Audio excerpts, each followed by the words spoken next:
Well, hi everybody, Marcus here. Today we're going to talk about the difference between a Catholic Bible and a Protestant Bible, and specifically the question, why do Catholic Bibles have more books in them than Protestant Bibles?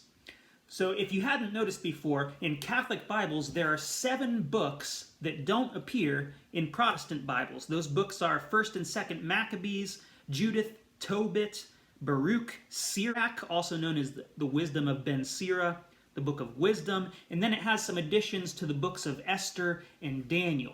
So why is that? Why is there more content in Catholic Bibles than there is in Protestant Bibles? Why don't Protestants have those books in their Bibles too? Well, there are a couple reasons why.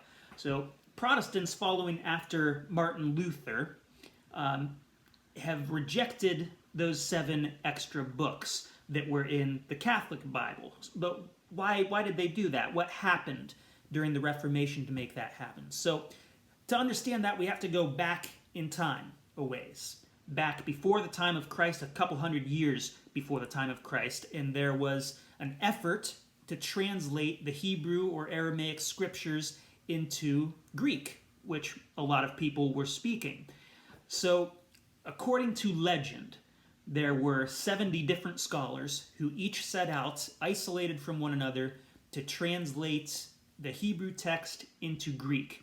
And each of these 70 came up with the exact same translation of the Hebrew into Greek. And they took this to be a miracle. Now, I don't know if that's true or not. It might just be the legend of how this translation came to be, and anybody who's tried to translate things would know that that certainly would be a miracle if 70 different scholars translated something exactly the same way. But however it came to be, that translation into Greek was known as the Septuagint. And the Septuagint was the version of the Old Testament that we hear quoted in the New Testament. We know that because there are some differences in the wording of the Septuagint versus wordings in the Hebrew. So we know that the Septuagint was popular during Jesus' time. It was probably the version that the apostles were using and the authors of the New Testament were referencing when they were composing their letters and their other writings. The Septuagint had inside of it these extra 7 books that the Catholic canon has in it.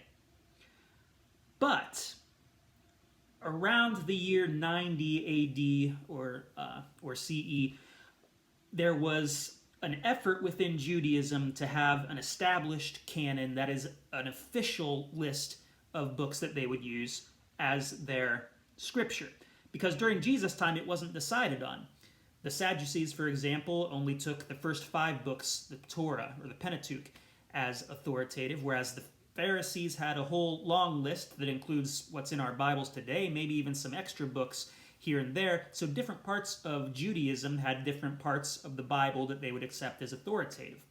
But around 90 AD, the Jewish community decided on their official list of books that they would have, and they did not include those 7 books that are within the Septuagint and now within the Catholic canon. Why? They didn't include them for a simple reason. They were written in Greek, and they didn't have access to maybe earlier versions that had been written in Hebrew or something like that. So they just took the ones that were written in Hebrew that they had and left out the books that were written in Greek. So then fast forward to the Reformation. By this point, the Catholic Church had been using the Old Testament with these 7 extra books in it and the additions to Esther and Daniel for 1,500 years or so. But then when Martin Luther starts to have some issues with the church and make some changes that he thought would be necessary, he started to look at things and he said, well, why do we have a different canon than what the Jewish people have? Isn't theirs probably the oldest? And by that point, the Jewish people were using the Masoretic text, which was finalized around the year 1000 AD, which was their official Hebrew text of the Old Testament, did not include those 7 books. So Martin Luther chose to go with the Masoretic text because it was written in Hebrew rather than Greek, so probably was representative of an older tradition than the Septuagint that was written in Greek. So they went with that and excluded those 7 books. Whereas the Catholic Church said, no, we've used these extra 7 books for 1,500 years. We didn't have a problem with it in the early church. The disciples, the apostles, seemed not to have a problem with it. And we, at the Council of Trent, then officially declared that our Old Testament list did include these 7 books because we'd always been using them. So for a while, Protestants were kind of able to say, well, hey, our tradition of using the Masoretic text is better because it represents an older tradition and is probably closer to the original. But then something happened in the mid-20th century. There was the discovery of the Dead Sea Scrolls in a series of caves in Qumran, an area around the Dead Sea in Israel. And they were scrolls written in Hebrew, and most of them were copies of biblical writings, some of them in their entirety, some of them just fragments of particular books. But with that, there were some of these 7 books written there in Hebrew. And what we found overall was that in places where the Septuagint and the Masoretic text disagreed, these texts from the Dead Sea Scrolls actually agree, overwhelmingly so, with the Septuagint over the Masoretic text. And these texts from the Dead Sea are the oldest that we have. So what that shows us is that actually the Septuagint probably represents an older tradition than the Masoretic text.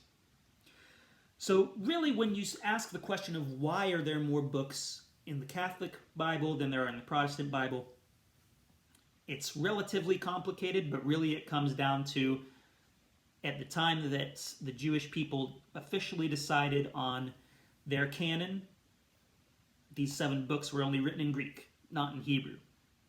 But by that time, the church was already in formation. The church was already using the Septuagint. The church was starting to circulate some of the letters that the apostles had written, St. Paul and St. Peter, and some of the gospel accounts. So we already had our own thing going, and we weren't affected by whatever choice the Jewish people made for what their canon of the Old Testament scriptures would be. So that's really the reason that we have differences in the books of our Bibles. Now, as for the contents of what's actually in those 7 books, that's the topic for another video. But until then, I hope this answers that question. So with that, I would wish you all a good day. Until next time.